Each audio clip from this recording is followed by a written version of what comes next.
menjadi orang yang mudah sebar-sebar, karena belum tentu itu berita benar. Kalau nggak ngerti, ayo belajar. Mulailah curiga jika sudah suruh-suruh. Sebarkanlah, hey, tunggu dulu. Periksalah kalimat, kok banyak tanda seru. Banyak huruf besar, mata gue jadi ngilu. Coba dicari beritanya dulu, mendingan begitu daripada keliru. Apa untungnya sebar kabar palsu, daripada nanti kamu yang malu. Cek dulu, daripada nanti kamu yang malu. Cek dulu, siapa tahu hoax. Yup. Hello,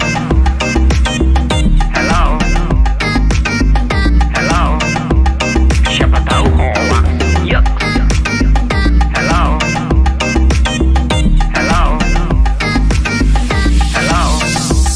siapa tahu hoax.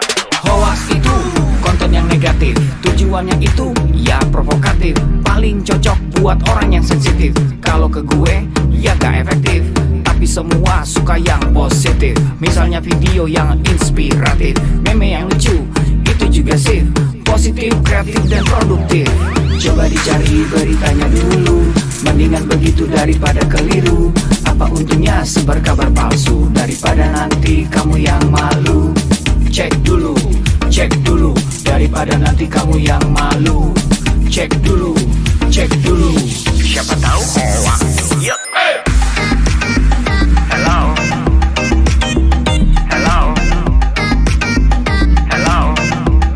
siapa tahu hoax. Yup. Hello,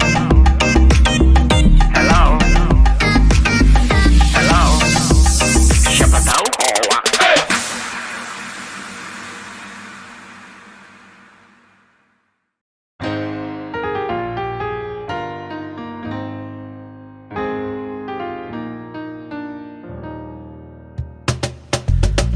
Tolong aku melolong, baca sosmed bikin aku bengong. Banyak berita isinya bohong, bikin orang jadi saling menggonggong. Seperti ada niat sebar kebencian, tanpa peduli akan ada kerugian. Seperti dapat munculnya permusuhan, karena tertipu jadi curigaan. Gue pernah baca hoax di sosmed, yang jadi merugikan tukang trompet. Katanya trompet bisa bikin kanker, trompet sih cuma bisa bikin bibir doer. Sylvester Stallone dibilang mati, Brad Pitt juga dibilang mati, Mr. Bean, Jackie Chan juga dibilang mati. Seneng banget doain orang mati. Harusnya ada etikanya bermain sosial media. Tak bisa asal mengirim tanpa dipikirin, bisa fatal akibatnya. Bersihkanlah udara kita dari kebencian. Sebarkan saja cintamu untuk Indonesia. Wahai kepada pengguna sosmed, mari bersatu sampai lengket. Jagalah persatuan, jangan lobet. Hati-hati banyak tukang copet. Hey, jangan sampai salah posting, bisa bikin orang jadi pusing. Cek dulu itu penting, jangan jadi cepat terpancing. Gue pernah takut salah minum, karena bahaya buat tulang sumsum. Hampir semua merek disebutkan, gara-gara itu gue kehausan. Gue tertipu isu PKI, katanya jutaan sudah dipersenjatai. Akibatnya gue keluar biaya, bikin persembunyian bawah tanah. Harusnya ada etikanya bermain sosial media. Tak bisa asal mengirim tanpa dipikirin, bisa fatal akibatnya. Bersihkanlah udara kita dari kebencian. Sebarkan saja cintamu untuk Indonesia. Bersihkanlah udara kita dari kebencian. Sebarkan saja cintamu untuk Indonesia.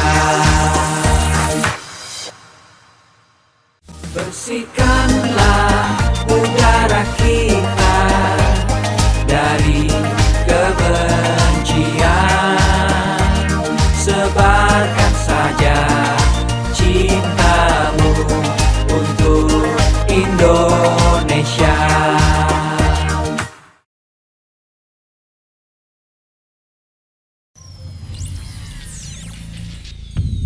Selamat datang di Indonesia Makin Cakap Digital, langsung dari 34 provinsi, 514 kabupaten kota, diikuti lebih dari 500.000 talenta digital. Inilah Indonesia Makin Cakap Digital.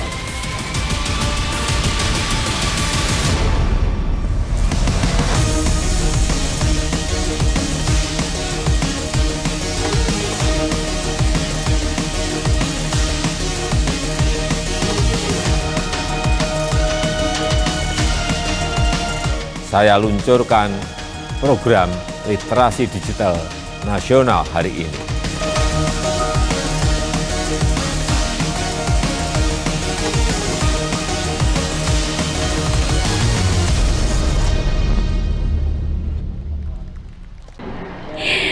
Indonesia Makin Cakep Digital, Gerakan Nasional Literasi Digital 2021. Halo, selamat siang. Di sini ada Balikpapan, Kalimantan Timur. Assalamualaikum warahmatullahi wabarakatuh. Shalom, Om Swastiastu, Namo Buddhaya, salam kebajikan.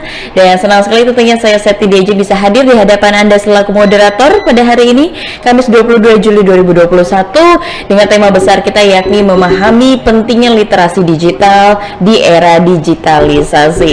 Dan adapun acara ini diinisiasi oleh Kemkominfo, Indonesia Maju dan juga Siberkreasi.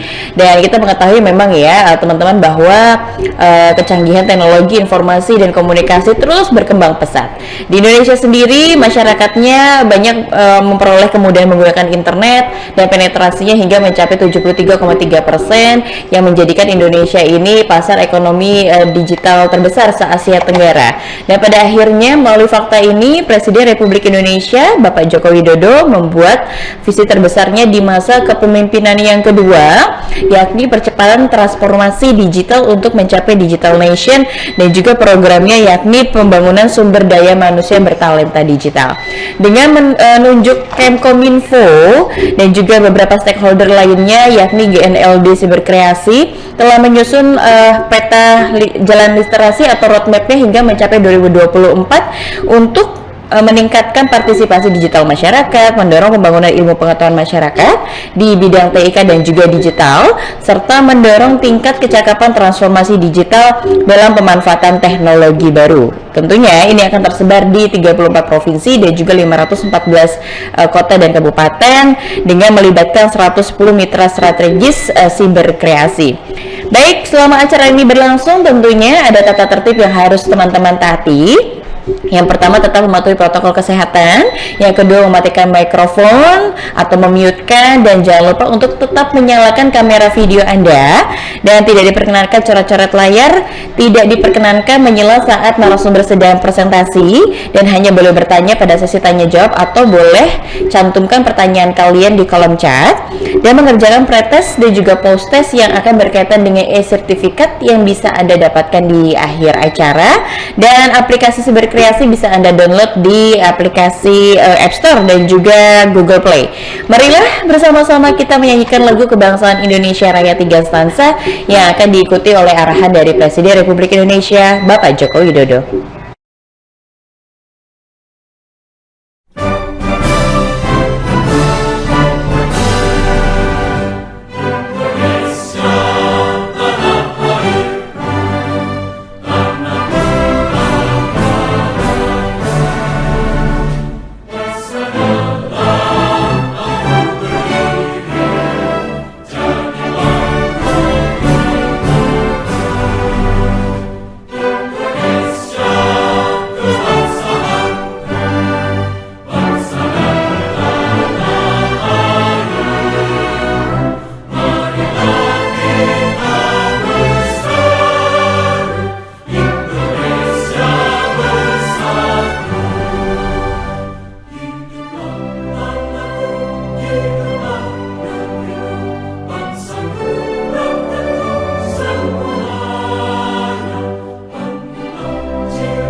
Bismillahirrahmanirrahim.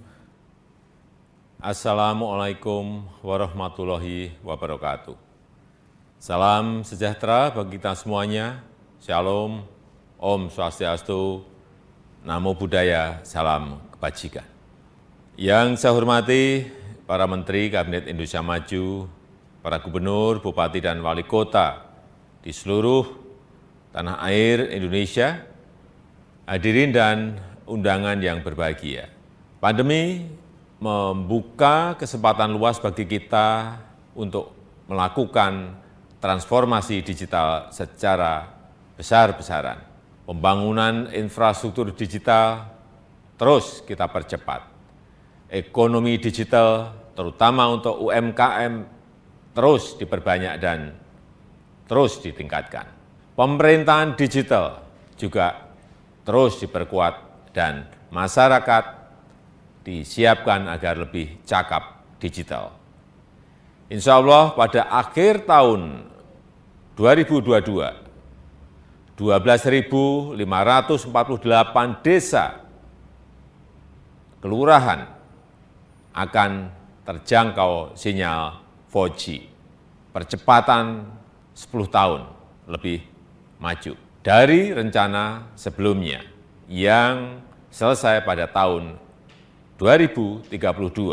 Infrastruktur digital tidak berdiri sendiri.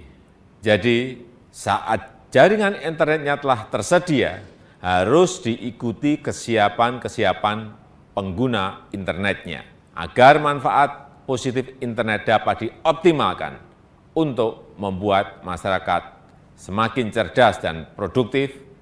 Sebaliknya, efek negatifnya harus dapat terus ditekan, terus diminimalkan. Bapak Ibu yang saya hormati, tantangan di ruang digital semakin besar, sangat besar. Konten-konten negatif terus bermunculan. Kejahatan di ruang digital terus meningkat. Hoax, penipuan daring, perjudian, eksploitasi seksual pada anak, perundungan siber, ujaran kebencian, radikalisme berbasis digital perlu terus diwaspadai karena mengancam persatuan dan kesatuan bangsa. Kewajiban kita bersama untuk terus meminimalkan konten negatif, membanjiri ruang digital dengan konten-konten positif, banjiri terus, isi terus dengan konten-konten positif. Kita harus tingkatkan kecakapan digital masyarakat agar mampu menciptakan lebih banyak konten-konten kreatif yang mendidik, yang menyejukkan, yang menyerukan perdamaian. Internet harus mampu meningkatkan produktivitas masyarakat, membuat UMKM naik kelas, perbanyak UMKM onboarding ke platform e-commerce, sehingga internet bisa memberi nilai tambah ekonomi bagi seluruh lapisan masyarakat. Hadirin sekalian, literasi digital adalah kerja besar. Pemerintah tidak bisa bekerja sendirian. Perlu mendapatkan dukungan seluruh komponen bangsa agar semakin banyak masyarakat yang melek digital. Saya memberikan apresiasi kepada 110 lembaga dan berbagai komunitas yang terlibat dalam program literasi digital nasional ini. Saya harap gerakan ini menggelinding dan terus membesar, bisa mendorong berbagai inisiatif di tempat lain, melakukan kerja-kerja konkret di tengah masyarakat, agar makin cakap memanfaatkan internet untuk kegiatan edukatif dan produktif. Saya rasa itu yang bisa saya sampaikan, dan dengan mengucap Bismillahirrahmanirrahim, saya luncurkan program literasi digital nasional hari ini. Terima kasih. Wassalamualaikum warahmatullahi wabarakatuh. Om Santi Santi Santi Om. Namo Buddhaya.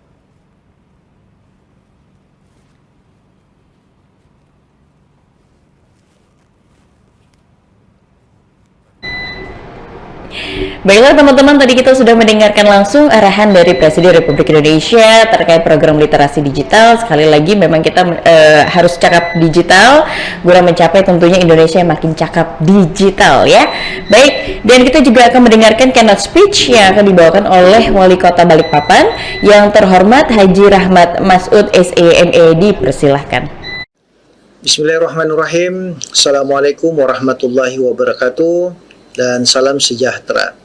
Sesuai dengan arahan visi Presiden Republik Indonesia Bapak Joko Widodo, Kementerian Komunikasi dan Informatika bersama mitra jejaring Gerakan Nasional Literasi Digital Siberkreasi telah menyusun sebuah peta jalan literasi digital tahun 2021-2024. Hal ini dilakukan untuk meningkatkan partisipasi digital masyarakat, mendorong pengembangan ilmu pengetahuan masyarakat di bidang TIK dan digital, serta mendorong tingkat kecakapan transformasi digital dalam pemanfaatan teknologi baru. Di dalam peta jalan ini dirumuskan juga 4 kerangka dalam menyusun kurikulum literasi digital, yaitu keterampilan digital, etika digital, keamanan digital, dan budaya digital. Untuk mencapai target masyarakat yang cakap di digital, diadakan acara secara serentak selama 7 bulan yang telah dimulai sejak tanggal 20 Mei 2021. Pembukaan dilakukan oleh Bapak Presiden Republik Indonesia serta Menteri Komunikasi dan Informatika demi tercapainya atas pengetahuan dan kecakapan untuk menggunakan media digital, alat-alat komunikasi atau jaringan. Tujuannya adalah menemukan, mengevaluasi, menggunakan, membuat informasi dan memanfaatkannya secara sehat, bijak, cerdas, cermat, tepat, dan patuh hukum dalam rangka membina komunikasi dan interaksi dalam kehidupan sehari-hari, sehingga dapat menanggulangi penggunaan teknologi digital oleh seluruh lapisan masyarakat secara tidak baik. Dengan mengucapkan Bismillahirrahmanirrahim, acara secara resmi saya buka digital di Kota Balikpapan. Semoga acara ini berlangsung dengan baik dan tentunya bermanfaat untuk kita semua dan tentunya di dalam pembangunan kota yang kita cintai. Semoga Allah Subhanahu wa taala, Tuhan yang Maha Kuasa, senantiasa memberikan petunjuk dan tentunya rahmatnya kepada kita semua. Terima kasih. Wallahul muwaffiq ila aqwamit thariq. Assalamualaikum warahmatullahi wabarakatuh.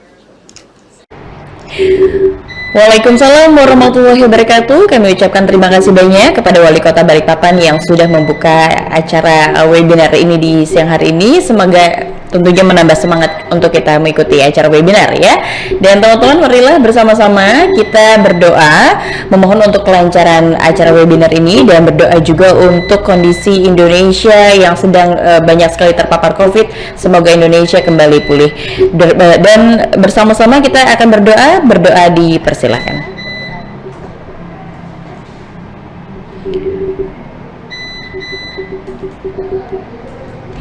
Berdoa selesai. Terima kasih teman-teman, dan saya juga ingin informasikan informasi yang begitu menarik untuk teman-teman di sini bahwa selama acara webinar ini berlangsung ada hadiah 1 juta untuk 10 orang terpilih ya. Sekali lagi 1 juta untuk 10 orang terpilih, di mana kalian bisa mengikutinya dengan cara memberikan pertanyaan yang paling menarik dengan format yang akan kami sampaikan di kolom chat ya. Selain itu juga teman-teman boleh bagikan keseruan acara ini di Instagram feed kalian dengan hashtagnya, jangan lupa yang pertama makin cakap digital, yang kedua siberkreasi, yang ketiga Litdikal 1203. Sekali lagi Litdikal 1203. Jangan lupa untuk follow dan juga mention di @siberkreasi ya. Baik, saya ingin memperkenalkan para narasumber saya di sini, tentunya akan menyampaikan materinya nanti ya. Di sini ada Kak Alexander Dimas selaku Regional Business Leader APAC of Honeywell dan juga CEO PT Ragam Indonesia. Ada juga di sini Kak Rinelia Agustin selaku pendiri dan juga pengelola Taman Baca Pena dan Buku. Di sini juga ada Kak Rizky Ramadhani Estat selaku food reviewer dan juga konten kreator. Ada juga di sini Ibu Insinyur Yanti STMT selaku pengurus Asosiasi Tenaga Ahli. Itu para narasumber kita hari ini, dan kita masuk ke materi yang pertama terkait cara aman berinvestasi online yang akan dibawakan oleh Kak Alexander. Halo Kak Alexander, selamat siang.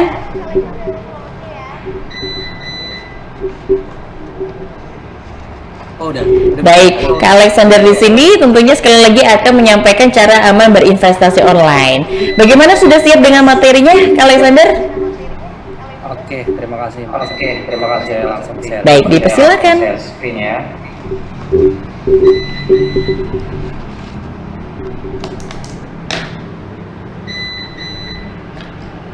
Oke, udah kelihatan ya? Ya, sudah Kak. Oke, terima kasih Mbak Septi. Coba langsung saya mulai ya. Terima kasih buat teman-teman sekalian masih stay tune. Buat teman-teman di Balikpapan ya. Terus semangat dan selamat siang. Dan salam hormat buat saya kepada para narasumber nih terlebih dahulu ya. Yang udah mau meluangkan waktu buat sharing juga buat teman-teman Balikpapan. Stay tune sampai acara selesai. Di sini perkenalkan, nama saya Alexander Dimas, bisa dipanggil Alex saja atau Mas Alex. Biasanya teman-teman pada panggil Mas Alex.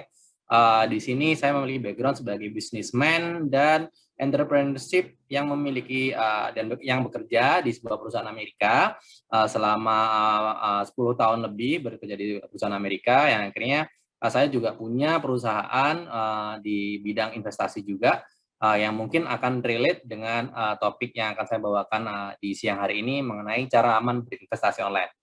Coba langsung kita mulai ya. Nah, ini mungkin teman-teman, saya kan sudah sangat familiar apa itu investasi, cuman mungkin banyak juga yang tidak mengerti secara konotasi artinya dari investasi itu apa. Mungkin kita coba jelaskan secara basic dulu bahwa investasi merupakan sebuah tindakan mengakumulasi kekayaan dengan menempatkan uang pada instrumen keuangan yang dapat memberikan hasil tertentu, yang dimana hasil tersebut menghasilkan jumlah uang yang lebih bertambah dan lebih banyak dengan seiringnya berjalannya waktu. Jadi bisa kita asumsikan teman-teman bahwa investasi itu seperti ibarat kita menanam pohon.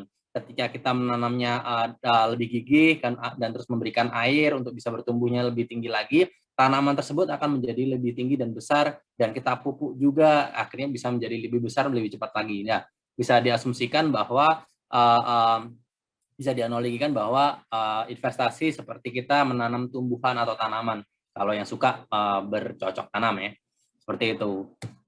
Nah, di sini di siang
investasi online ini salah satu dengan melakukan investasi online dengan proses yang lebih efisien dan lebih cepat pastinya ya, yang dimana sekarang ketika online semuanya tidak butuh datang ke kantor instrumen online-nya atau instrumen keuangannya seperti di bank dan sebagainya, tinggal download aja aplikasinya, tinggal join di platform investasi online dan akhirnya kita bisa join untuk berinvestasi online.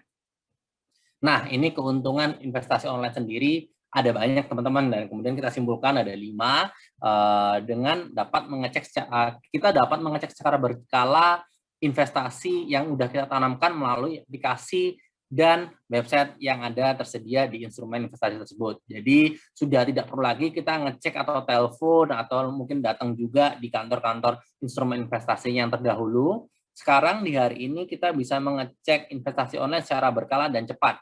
Kemudian melakukan transfer lebih cepat dan praktis juga. Kita tidak perlu melakukan transaksi yang ribet seperti di bank dan sebagainya. Kita tidak perlu jauh-jauh jalan ke kantornya investasi tersebut. Jadi sekarang bisa dilakukan secara online dan praktis. Terus kemudian lebih nyaman dalam bertransaksi karena bisa mengunduh aja kita aplikasinya dan websitenya kita akses secara online dan tanpa perlu kita memberikan atau menyelesaikan administrasi yang ada mungkin bentuknya berlembar-lembar dan perlu kita tanda tangan yang banyak. Sekarang tidak perlu menggunakan seperti itu karena bersifat online. Dan selanjutnya kita akan mendapatkan informasi yang jelas dan transparan. Sehingga ketika harga pasar itu kita lihat mungkin tiap harinya atau tiap menitnya berubah, kita mendapatkan informasi yang jelas itu menjadi lebih real time. Jadi as soon as possible atau mungkin secepatnya kita akan mendapatkan informasi karena dengan adanya internet ini. Dan dengan adanya akses internet juga, informasi selalu bisa diperbarui dengan cepat teman-teman. Yang akhirnya teman-teman sebagai investor tahu bahwa ada dampak-dampak investasi yang akhirnya menimbulkan aware teman-teman bahwa investasi yang sudah dikeluarkan atau dilakukan itu berdampak seperti apa, ataupun akan naik lebih signifikan ataupun akan turun juga ketika nilai investasinya terjadi di informasi-informasi yang pasar mungkin tidak solid lagi, seperti itu. Nah, kalau kita ngomongin jenis-jenis investasi online juga itu jenisnya banyak banget teman-teman. Namun coba kita asumsikan atau kita kumpulkan yang lebih populer hari ini itu ada 6 dan sangat populer mungkin di hari ini, yang mungkin lebih ke konservatif itu teman-teman memilihnya ke nabung emas online, yang dimana hari ini kita nggak perlu membeli, kalau mau nabung emas kita nggak perlu ke Pegadaian atau ke Antam dengan membeli emasnya, kita tinggal aja download merchant atau mungkin e-commerce atau marketplace, tinggal download di situ untuk bisa nabung emas online tanpa perlu ribet membawa dan menyimpan emasnya juga.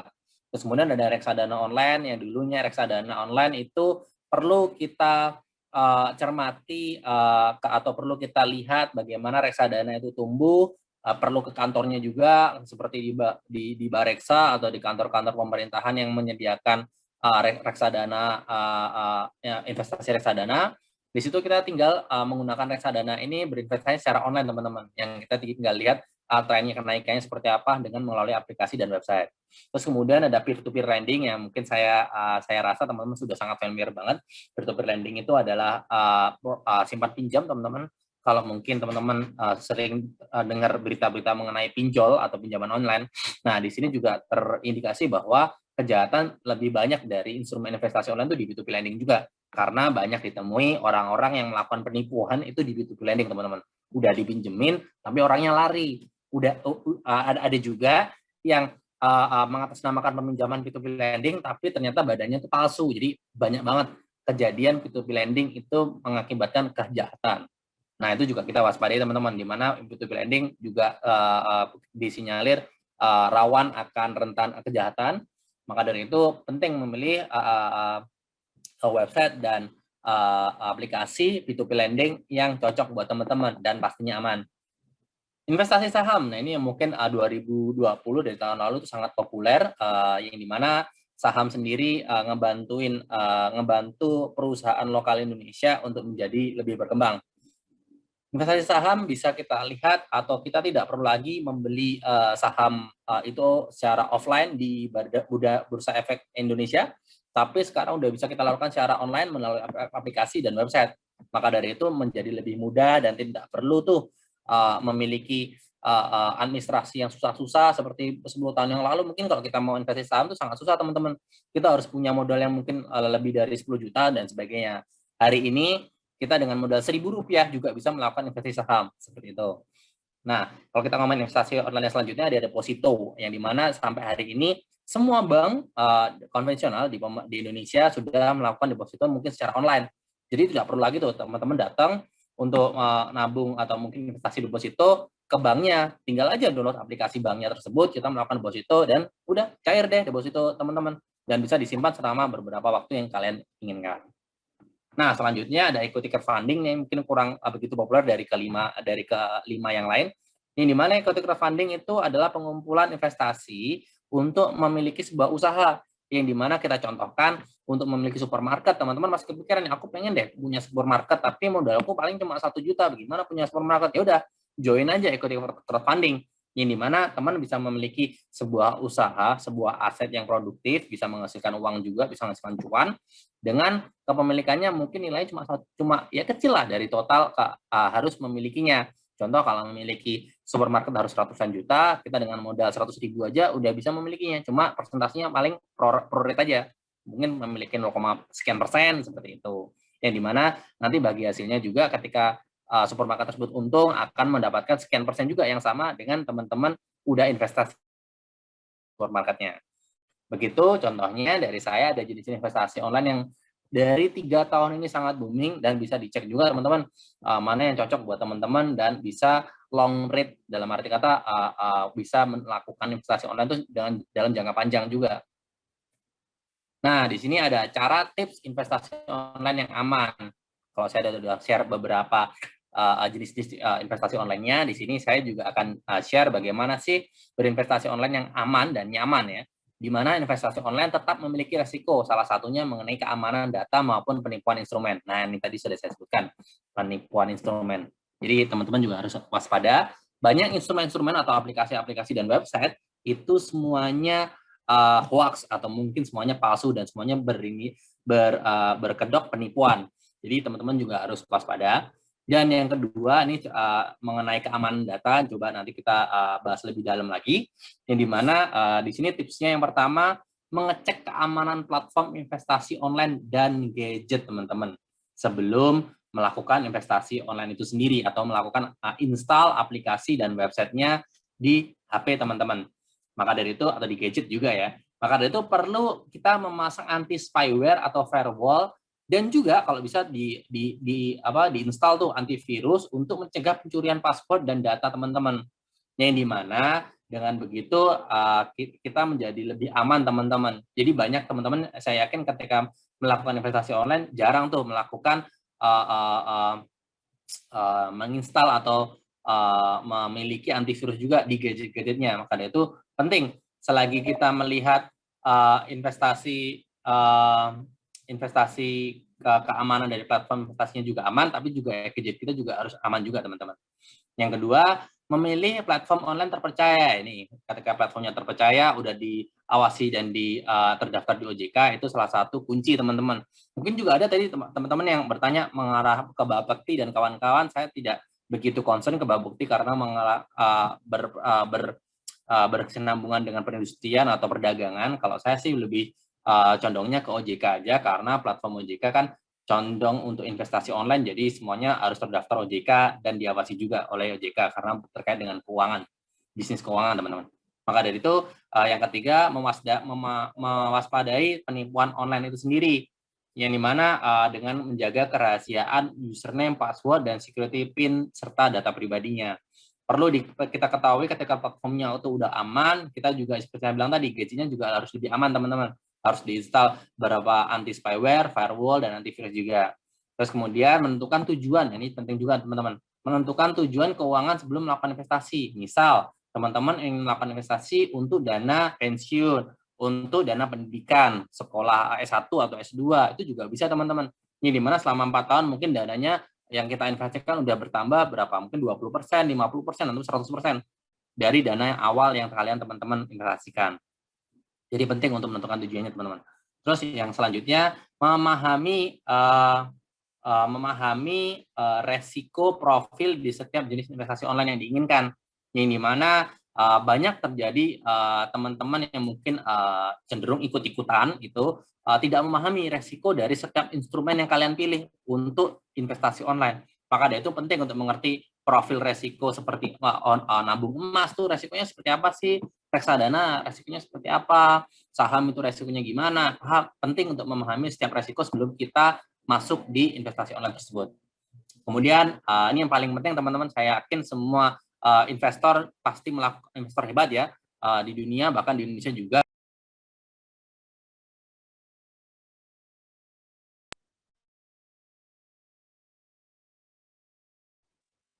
Oke, ini dua-dua di mute ya.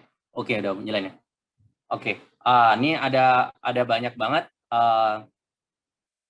terjadi teman-teman tidak melakukan diversifikasi investasi, yang dimana diversifikasi investasi itu melakukan pembagian, menjadikan teman-teman memiliki portofolio investasi itu nggak cuma satu instrumen aja teman-teman, tapi teman-teman juga nabung online, saham, teman-teman juga melakukan investasi reksadana juga, melakukan investasi mungkin crowdfunding juga, jadi diversifikasikan teman-teman, nggak cuma condong di satu instrumen aja, yang dimana nanti jadinya lebih high risk dan tidak high return. Kemudian tetap menjalin komunikasi dan mencari ilmu bagaimana kita memonitoring platform investasi online yang dimiliki dan bergabung di berbagai komunitas investor itu sendiri. Yang dimana ketika udah bergabung, kita pasti jadi lebih kaya ilmu dan lebih cenderung mengerti bagaimana investasi online itu bekerja dan cocok untuk kita. Nah, sekian mungkin ini adalah tips dan cara yang bisa saya share, yang mungkin sangat aman buat teman-teman ke depannya. Dan di sini materi saya terakhir mengenai kesimpulan materi, di mana dengan mengetahui tujuan dan maksud melakukan investasi online, maka kita dapat memilih aplikasi investasi online yang sesuai dan terpercaya, sehingga dapat menghasilkan profit yang diinginkan juga teman-teman. Jadi penting mengerti tujuan dan maksud melakukan investasi online untuk bisa mengerti bagaimana menghasilkan profit yang diinginkan juga. Pastikan platform investasi online yang kamu gunakan terdaftar dan diawasi oleh OJK teman-teman. Yang seperti saya bilang tadi, OJK penting untuk kita lihat sebagai dasar kita melakukan investasi. Yang ketiga, dalam berinvestasi saham online maupun offline nih, jadi dua hal dua-duanya, teman-teman nggak dianjurkan melakukan memiliki hanya satu saham atau satu instrumen aja, karena nanti risikonya besar. Penting melakukan diversifikasi yang saya bilang tadi untuk memiliki beberapa saham atau instrumen dengan akhirnya membentuk portofolio teman-teman itu sendiri. Jadi dengan tahu tujuannya, dengan tahu platformnya itu udah aman atau tidak, kemudian ditambah memiliki diversifikasi saham atau investasinya, saya yakin teman-teman akan menjadi investor yang ulung di 5 sampai 10 tahun lagi, sehingga teman-teman memiliki aset investasi yang tumbuh setiap tahunnya dan tidak sama sekali mengalami kerugian. Nah, ini sekian dari saya. Nanti kalau ada pertanyaan bisa langsung chat aja di chat box dan pasti saya akan senang untuk menjawabnya. Namun kalau nanti mungkin Mbak Septi tidak memilih jawabannya teman-teman, bisa langsung menemukan saya di sosial media saya di @alexanderdims, entah di Instagram, entah di Twitter atau di Facebook. Bisa langsung DM aja, langsung tanya mengenai investasi, dan pasti saya akan senang juga untuk bisa sharing dan tanya jawab kepada teman-teman secara langsung. Mungkin itu Mbak Septi, saya kembali. Selamat siang dan tetap semangat untuk materi selanjutnya, teman-teman.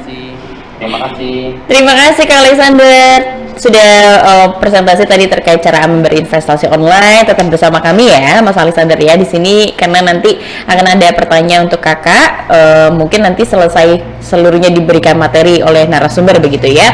Teman-teman silakan yang mau memberikan pertanyaan untuk Kak Alexander di sini, jangan lupa dengan formatnya di kolom chat begitu ya. Masih ada hadiah menarik yang menanti kalian, tentunya sekali lagi 1 juta untuk 10 orang terpilih.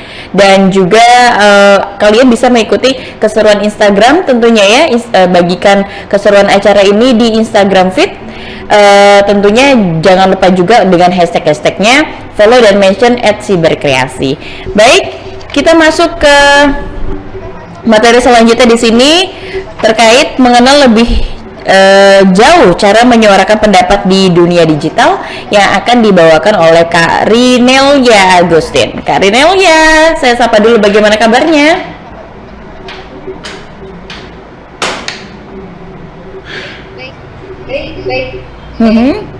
Baik ya. Baik, sudah siap dengan materinya?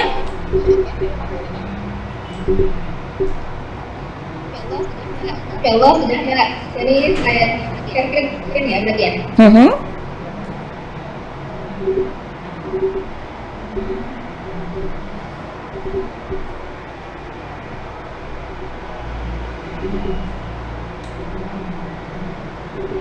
Baik, sudah muncul, dipersilakan Kak Rinelia. Oke, sudah. Ya. Ya, baik. Terima kasih, Mbak.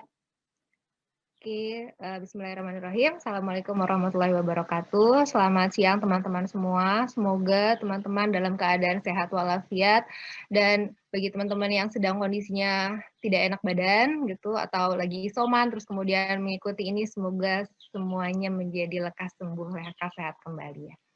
Kali ini saya dapat kesempatan yaitu untuk bicara tentang bagaimana caranya kita beropini di dunia digital. Saya perkenalkan diri dulu, nama saya Rinelia Agustin, biasa sih dipanggilnya Ine.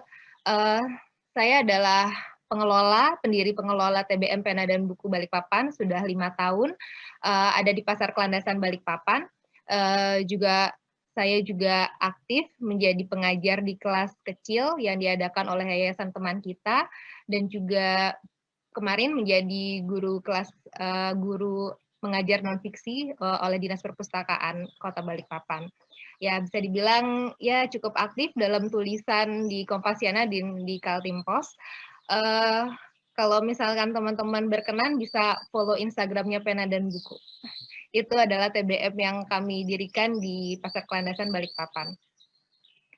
Nah, sebelumnya mungkin saya sedikit ingin kita sama-sama membrainstorming mungkin ya, sedikit kita ngelihat nih sebenarnya ada apa sih dengan kebebasan berpendapat di dunia digital. Apa sih bedanya gitu kita berpendapat di dunia digital dan di dunia dunia nyata. Sebelumnya mungkin kita lihat dulu fakta yang ada di yang saya tampilkan ini, bahwa hasil riset dari SafeNet ini agak cenderung memprihatinkan juga, karena kebebasan berekspresi masyarakat di dunia digital ini semakin buruk di Indonesia. Pasalnya adalah karena makin banyak pidana UU ITE yang ada di Indonesia dari tahun 2019 sampai tahun 2020 itu meningkat. Dan tapi di satu sisi kita juga punya fakta bahwa hasil survei Microsoft bilang bahwa negara Indonesia menunjukkan indeks keberadaban digitalnya tuh rendah, sangat rendah. Nomor 29 dari 32 negara. Yang pertama adalah Belanda, Inggris, Amerika, kita urutan paling buncit, Indonesia, terus kemudian yang paling terakhir Rusia dan Afrika Selatan. Nah, ini ada masalah nih, kenapa nih misalnya ada satu sisi kita kebebasannya ternyata semakin memburuk, tapi di sisi lain kita juga mendapat sorotan dari dunia internasional. Mungkin kalau misalkan kita lihat ada sebuah permasalahan yang garis benangnya bisa kita bahas bareng-bareng di siang ini adalah sebenarnya ada nggak sih pembatasan kebebasan berpendapat di dunia digital dan bagaimana sebenarnya kita seharusnya berpendapat di dunia digital. Jadi ada bedanya ternyata berpendapat di dunia digital dan berpendapat di dunia nyata. Karena kalau di dunia digital kita kan satu arah komunikasi, kalau misalkan di dunia nyata kita jadi interaktif tuh jadinya kan. Nah, mungkin kita masuk dulu ya, apa sih sebenarnya pendapat? Nah, pendapat ini sebenarnya adalah hasil dari kolaborasi yang ada di otak, bagaimana kita mengkonsumsi apapun itu, entah itu podcast yang kita dengar, entah itu buku yang kita baca, entah itu wawancara yang kita simak, entah itu interaktif yang kita sampaikan atau yang kita ajukan bersama teman, itu akhirnya ngumpul jadi satu di dalam otak kita, berkolaborasi, disusun, dirangkai, dicerna, dan itu hasilnya menjadi sebuah opini kita, pendapat. Jadi pendapat itu adalah buah pemikiran. Makanya saya gambar ini buah nih gitu. Karena kalau misalnya kita bilang kalau misalkan bisa aja nih kita ngomong asal apa adanya. Tapi ternyata itu bukan pendapat nih menurut KBBI. Kalau menurut KBBI adalah pendapat itu adalah buah pemikiran atau perkiraan tentang suatu hal gitu. Nah, pendapat ini adalah kalau di Indonesia gimana nih haknya?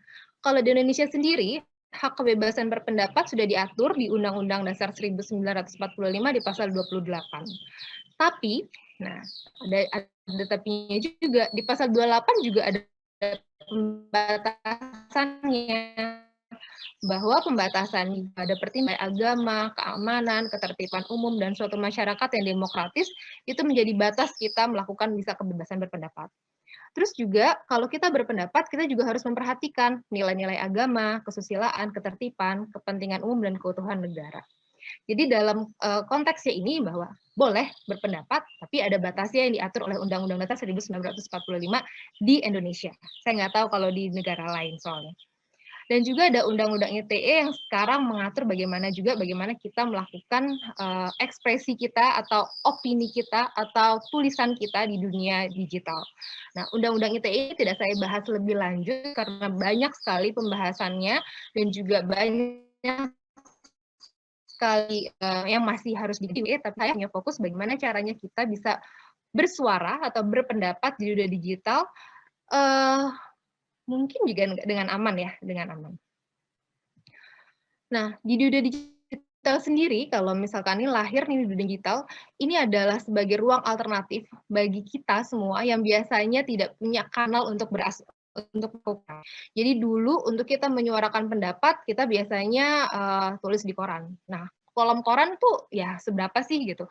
Atau misalnya kita menulis, misalkan kalau yang sekolah di mading gitu. Ya, mading ukurannya berapa gitu, terbatas gitu. Dengan adanya dunia digital, kita bisa menyuarakan aspirasi kita sebebas-bebasnya, bahkan ya karena ada kanal apapun itu gitu, entah itu misalnya di YouTube, entah itu dalam bentuk tulisan misalnya di dalam Facebook, Instagram gitu, atau misalnya dalam kanal-kanal yang lainnya gitu. Dan itu sangat membebaskan kita untuk berpikir ya, berekspresi. Namun pada kenyataannya ada sebuah penelitian yang unik bahwa dunia digital ini kan biasanya dikonsumsi oleh paling banyak adalah generasi milenial dan generasi yang di bawahnya ini generasi Z nih ya. Kalau generasi milenial generasi saya ya yang sekarang ketika pas SMA atau mungkin pas kuliah baru muncul nih era-eranya Facebook gitu. Adalah hasil penelitian orang-orang yang ada di dunia digital ini emang sih partisipatif untuk dunia sosialnya tinggi gitu. Tapi untuk hal-hal yang bersifatnya di dunia nyata gitu, kesadaran di dunia nyatanya itu rendah. Sehingga ada yang bilang dunia digital ini hanya untuk digunakan sebagai pelampiasan emosi dan pemikiran-pemikiran yang pendek gitu. Untuk pemikiran-pemikiran yang nyata, yang panjang, yang butuh dengan pemikiran yang sangat panjang, biasanya misalnya terhenti sampai situ. Artinya tidak tekun, ya. Jadi karena mudah untuk bersuara, karena mudah untuk berekspresi, sehingga instan untuk berpendapat. Cuma jadinya kurang tekun untuk kita mengikuti sebuah hal atau sebuah peristiwa atau sebuah kejadian yang ada. Nah, saya ingin katakan bahwa misalnya, meskipun kita misalnya bilang, ini kan Instagram saya, ini kan Facebook saya, ini kan Twitter saya, bebas dong saya bicara. Mungkin analoginya adalah bagaimana kalau misalnya kita menganalogikan media sosial kita adalah halaman depan rumah kita. Yang kalau misalnya halaman depan rumah itu bisa dilihat sama orang, kecuali kalau halaman depan rumahnya jadi digembok. Berarti ya Instagram kita lagi digembok nih, nggak bisa dilihat sama orang. Nah, ketika orang melihat halaman depan rumah kita, ya wajar dong kalau misalkan mereka bisa berkomentar. Karena memang terlihat gitu. Kalau nggak terlihat ya juga nggak dikomentarin kan. Jadi wajar dong kalau misalnya mereka bisa bertulis di komen karena mereka mendengar, mungkin kata di kolom YouTube misalnya. Nah, jadi saya bisa bilang media sosial memang milik pribadi, memang milik sendiri, tapi ternyata tidak bisa sesuka hati. Karena orang akan melihat atau menilai apapun itu dari halaman depan rumah kita, dari media sosial kita, dari gambar yang kita sajikan, dari caption yang kita tulis gitu. Dan itu akan menjadi identikal atau branding kita sendiri. Jadi kalau misalkan kita memang membranding sebagai food blogger atau food reviewer, maka sudah kelihatan tuh, ya memang isinya ya itu. Tapi kalau misalkan teman-teman lihat di Instagram Pena dan Buku, isinya buku semua, ada anak-anaknya itu, oh ya memang nge-brandingnya adalah tentang taman baca gitu. Atau misalnya ada yang sekarang lagi happening tentang pandemi, ya memang sekarang adalah dia nge-branding bahwa dirinya adalah ahli dalam misalnya pandemi ini. Terus gimana nih caranya untuk kita berpendapat di dunia digital? Satu hal yang mesti kita ketahui adalah meski itu kita tidak terlihat, pembaca kita kan nggak kelihatan nih, kita kan nggak ngelihat nih siapa yang membaca si caption kita. Namun yang membaca pasti manusia, bukan hewan, bukan tumbuhan. Karena yang membaca pasti manusia, ya manusia pasti punya pikiran, punya otak. Jadi masuk ke dalam otak, mereka berproses gitu, dan akhirnya bisa terinfluence, bisa juga mereka denial gitu ya. Jadi kita harus benar-benar ingat gitu ya bahwa oh yang baca manusia nih gitu. Jadi kalau misalnya kita akan tulis sesuatu atau berpendapat sesuatu, Kalau misalnya itu menyakiti hati orang, melanggar norma, terus kemudian bermusuhan, bullying, atau apapun, ya itu salah gitu ya. Karena kasihan gitu orang-orang ya itu tidak sesuai dengan norma-norma kemanusiaan. Jadi itu yang pasti kita ingat bahwa yang baca pasti manusia nih. Yang kedua, emosi boleh tapi ingat fakta yang ada. Saat ini ketika orang lagi susah nyari plasma konvalesen, lagi susah nyari oksigen, harga melambung emosi banget, pendapat sangat-sangat, tapi tetap kita harus melihat fakta yang ada bahwa memang saat ini gitu semua orang gitu pandemi memang ini baru kita pertama kali menghadapinya gitu. Jadi please gitu kalau misalkan kita lagi emosi gitu ya misalkan ya sedikit disclaimer bahwa ini adalah fase di mana saya emosi gitu karena orang yang akan baca justru akhirnya apa? Terkadang malah tidak menolong kita, malah akhirnya menghujat misalnya jadi menghujat rumah sakit atau menghujat tenaga kesehatan yang sudah letih gitu. Jadi emosi boleh, tapi kita lihat fakta yang ada. Mungkin ini istilahnya kayak post-truth gitu ya. Jadi kadang-kadang orang lebih mengandalkan emosi atau lebih mudah digiring ke emosi-emosi, tapi melupakan fakta objektif yang ada. Yang ketiga adalah berpikir kritis. Nah, ini yang penting. Berpikir kritis ini adalah gimana caranya kita mencerna apapun yang kita dapat informasi, kita mengevaluate, menganalisis atau menganalisa apapun yang kita terima, yang akhirnya itu menjadi opini pribadi. Nah, ingat kalau misalkan ada satu opini yang membuat kita akhirnya bilang bahwa, iya tuh gitu, opini itu sangat-sangat menggiring kita, itu akhirnya kamu di brainwash. Gitu. Jadi, kalau misalkan teman-teman baca sebuah opini atau sebuah apapun informasi, satu hal yang harus kita ingat adalah bersikap skeptis. Jadi jangan ditelan bulat-bulat apapun itu bentuknya gitu. Meskipun itu yang ngomong suami kita sendiri atau istri kita sendiri, tetap harus ada sikap skeptis, sikap keraguan-raguan. Kenapa? Karena akhirnya kita akan mencari tahu lebih banyak lagi. Terutama di saat pandemi ini ya. Di saat ada orang lagi sangat ingin minum susu beruang atau misalnya semua nyetok tabung oksigen yang banyak gitu karena macam hal ya di pandemi ini gitu. Nah, saya selalu bahkan kalau suami saya sendiri yang bilang gitu, saya mikir masa sih gitu. Saya selalu harus cari tahu yang lebih banyak. Karena memang kalau kita telan bulat-bulat ya akhirnya hati-hati gitu. Karena opini adalah attitude kita, sikap kita atau pandangan kita terhadap suatu hal apapun itu. Terus yang keempat adalah baca ulang sebelum menekan jempol. Nah, ini kalau misalkan kita mau nulis sesuatu di media sosial. Kita baca ulang apakah itu tadi, apakah kita ini melanggar norma atau menyakiti hati orang atau misalnya menggiring opini kepada sesuatu yang buruk gitu. Itu kita baca ulang bagaimana caranya agar tidak ada hal-hal yang tidak kita inginkan di kemudian hari. Dan yang kelima, siap menerima konsekuensi. Siap menerima konsekuensi ini ya karena misalnya di saat pandemi kayak gini seluruh informasi banyak banget beredar luas. Ada kadang-kadang kita ikut menyebarkan tapi ternyata kita kan nggak tahu nih benar atau enggak gitu. Yaitu adalah misinformasi nih. Misalkan ya kalau misalkan kita bagian dari itu ya kita minta maaf karena memang kita tidak menjadi kita tidak tahu sama sekali ini benar atau tidak. Jadi cuma ingin menyebarkan karena informasi yang dianggap penting tapi ternyata tidak akurat, tapi kita tidak tahu. Beda halnya dengan disinformasi. Informasi udah salah, ya tapi malah ikut disebarin gitu. Atau malinformasi. Benar, tapi ditujukan untuk merugikan pihak tertentu. Nah, itu nggak boleh gitu ya. Harusnya memang yang kita sampaikan itu tadi, kita balik deh ke halaman media tadi tuh, ke halaman rumah tadi tuh, yang ada rumah, yang ada isinya ada depannya ada ayam, depannya ada tikus. Itu adalah apa yang kita lihat misalkan kalau orang di media sosial orang gitu. Semua orang bisa ngelihat kan di media sosialnya. Jadi kalau misalkan yang kita tampilkan yang buruk-buruk ya jadinya ya buruk gitu kan branding kita. Ini adalah hasil kesimpulan saya semalam karena saya nulis materi bahwa sebenarnya berpendapat kelihatannya gampang gitu, tapi ketika kita tahu bahwa pendapat itu adalah buah pemikiran dari apapun yang kita cerna di otak kita ini, itu sebenarnya tidak bisa serta-merta begitu aja, apalagi saat ini di dunia digital.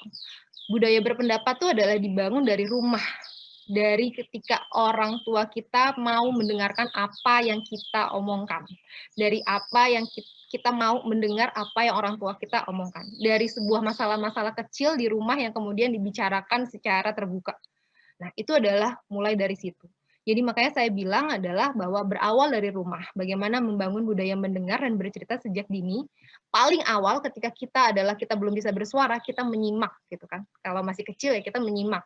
Kemudian tahap berikutnya ketika kita sudah mulai bisa bicara, anak-anak sudah mulai bisa bicara, kita bebas bertanya dan bisa berbicara. Sikapnya orang tua adalah mendengarkan. Jadi ketika kita didengarkan pendapatnya, kemudian tidak digurui gitu, tidak dianggap bahwa itu salah, itu benar, tapi bersuara, berpendapat, di saat itulah sebenarnya kita belajar. Proses berpikir kritis kita mulai muncul. Nah, kemudian dikembangkan di sekolah. Ini yang penting sekali untuk Bapak Ibu guru adalah bagaimana caranya agar anak-anak atau siswa-siswa di sekolah memelihara rasa penasaran dan skeptis terhadap informasi yang ada.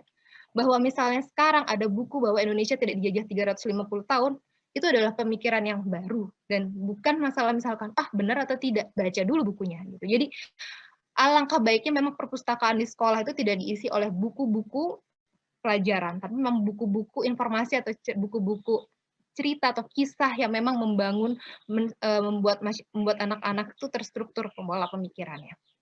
Tidak menjadi kayak misalnya ya hanya satu arah gitu ya. Dan yang kedua adalah, ini masih di sekolah, adalah selalu mencari tahu dengan membaca buku, bertanya dengan para ahli, dan mendengar penjelasan dari para ahli. Kalau misalkan ini mulai dari rumah, dikembangkan di sekolah, dan kemudian guru-guru itu menjadi fasilitator bagi anak-anak untuk bertanya, dan membiarkan anak-anak terbuka bertanya, maka akan muncul namanya sebuah pendapat-pendapat yang setidaknya kita bisa pertanggungjawabkan secara logis dan rasional. Saya belum bisa bilang bahwa apakah semua pendapat itu benar atau tidak, karena itu bukan misalnya di ranah saya untuk bisa bicara. Saya hanya bilang bahwa setiap orang adalah mulai dari misalnya dari rumah, dari sekolah, dan kemudian di dunia nyata, di dunia digital, harus mulai terlatih tuh untuk mulai bisa berbicara yang bisa dipertanggungjawabkan secara logis dan rasional. Baru bisa akhirnya kita bisa berpendapat di dunia digital, atau mungkin entah itu dalam bentuk tulisan, entah itu bentuk dalam lisan. Gitu. Oke, nah ini yang terakhir gitu, meskipun ini juga dari Kementerian Komunikasi dan Informasi, dan saya juga sangat berterima kasih dikasih kesempatan seperti ini. Saya juga ada kritik untuk pemerintah dan juga memberikan saran untuk pemerintah bahwa yang saat ini yang saya baca adalah bahwa memang Undang-Undang ITE akhirnya memberangus kebebasan masyarakat berpendapat, dan ini perlu dikaji ulang bahwa ada masyarakat yang memang tidak literate secara digital gitu, yang memang sangat terkaget-kaget dengan informasi yang sangat meledak saat ini gitu, yang begitu baru pertama kali dia pegang HP akhirnya dia melihat oh iya benar itu salah, dan kemudian dia share gitu, dan akhirnya menimbulkan perpecahan di keluarga atau di RT gitu ya kan. Dan itu sebenarnya bukan permasalahan akhirnya dipidana, tapi memang harusnya dibuat literasi digital. Dan saya berharap literasi digital yang diadakan oleh Cybercrazy ini juga menyasar kepada ibu-ibu rumah tangga gitu. Entah bagaimana caranya agar mereka diajak gitu, atau juga menyasar kepada misalnya orang-orang yang misalnya lansia gitu ya, itu juga bisa gitu. Karena bagaimanapun juga menurut saya pendapat itu dibangun dari bagaimana experience. Saya sangat salut kepada para lansia gitu ya, experience, dan juga dari eksperimen gitu. Jadi kalau misalkan lansia sekarang nih, kenapa sih vaksin lansia nih nggak nyampe nih, cuma 1% aja sekarang, atau cuma 4% itu tulisan saya, karena mungkin gitu informasinya nggak nyampe gitu, karena mungkin gitu mereka tidak diajak gitu. Ya, itu adalah tugas-tugas dari pemerintah menurut saya, dan juga kita semua gitu, kita semua untuk bisa menguatkan literasi digital di berbagai macam ranah gitu, entah itu di sekolah, di ibu rumah tangga, di RT, di pengajian, atau dimanapun. Dan yang ketiga, saran dan kritik saya adalah untuk sekolah gitu. Saya ingin sekali Bapak Ibu guru mengganti soal-soal jawaban yang pilihan ganda menjadi soal-soal yang esai, karena dari situlah sebenarnya anak-anak mulai akhirnya melatih untuk berpendapat gitu. Sehingga kalau misalkan dibilang kalau esai susah, enggak gitu. Justru itulah di saat itulah semua apapun yang diserap oleh anak-anak tumpah semua. Misalkan ada jawaban nih, misalnya ada pertanyaan, apa sih yang ada di kantong celana? Banyak kan jawabannya, entah itu sarung, entah itu sapu tangan, entah itu sisir, entah itu dompet. Nah, tapi kalau jawabannya misalkan pilihan ganda, pilihlah Ya anak-anak bingung, bapak saya biasanya ngantongin di celana adalah uang kerincing, biasanya bapak saya ngantongin sisir atau itu. Padahal sebenarnya semuanya tuh bener gitu, tapi kalau esai, ya kita akhirnya melihat dari konteksnya, oh iya, kalau bapaknya misalnya adalah pedagang di pasar kayak teman-teman saya gitu ya pasti ya isinya kok uang kerincing. Tapi kalau misalkan bapaknya adalah pejabat ya mungkin sisir gitu kan. Who knows gitu. Jadi pendapat itu penting gitu dan itu harus dibangun dari keluarga dan dari sekolah gitu. Jadi kebebasan berpendapat di dunia digital menurut saya adalah memang kita harus aktifkan gitu dan itu nggak hanya misalnya dari pemerintah bisa menguatkan dari literasi digital, tapi kita sebagai masyarakat, sebagai anggota keluarga, sebagai warga negara juga harus bisa membuka ruang-ruang diskusi bagi anak-anak muda gitu yang ingin tahunya lebih banyak, bagi anak-anak yang sekarang misalkan SMP SMA yang ingin tahunya lebih banyak agar kita sama-sama gitu loh. Apa yang kita inginkan misalkan saat pandemi ini gitu, tujuannya ada yang kita bisa sama-sama rumuskan bareng-bareng. Oke, mungkin itu materi yang saya sampaikan gitu. Kiranya itu bisa bermanfaat, gitu. Kiranya itu bisa menimbulkan ruang-ruang pertanyaan dan ruang-ruang diskusi sehingga kita sama-sama untuk bisa menguatkan literasi digital di negara kita. Terima kasih, Mbak Septi. Mohon maaf apabila ada kesalahan. Waalaikumsalam warahmatullahi wabarakatuh. Terima kasih banyak Kak Rinelia, tetap bersama kami ya, dan tetap menyalakan kamera video. Nanti di akhir acara ini banyak juga nih pertanyaan yang sudah mulai masuk untuk Kak Rinelia, tapi sesi Q&A-nya nanti selesai seluruh materinya begitu ya. Dan teman-teman sekali lagi saya ingatkan masih ada hadiah menanti untuk kalian ya, 1 juta untuk 10 orang terpilih dengan cara memberikan pertanyaan paling menarik tentunya untuk para narasumber di sini dan juga mungkin dengan cara mengikuti keseruan di Instagram feed. Jangan lupa untuk follow dan mentionnya di @siberkreasi ya. Kita masuk ke materi selanjutnya ini dengan temanya peran literasi digital untuk mengubah mindset konsumtif menjadi produktif yang akan disampaikan oleh Kak Rizky. Kak Rizky bagaimana dengan materinya? Lebih lengkapnya di sini Kak Rizky Ramadhani Estat. Halo Kak, aku langsung izin share screen aja ya. Baik, dipersilakan.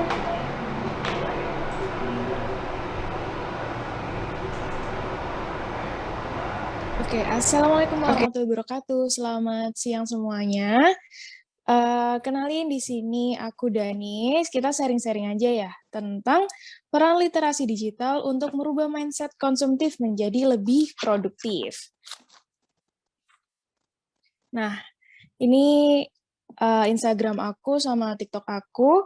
Di sini aku sebagai food reviewer, content creator, owner dari Dansnack, dan sedang bekerja di salah satu multinational company dan salah satu partner di wedding organizer.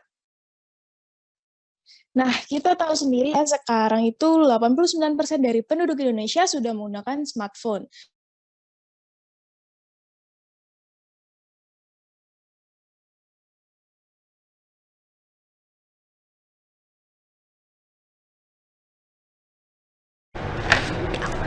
Ya, Kak Dani?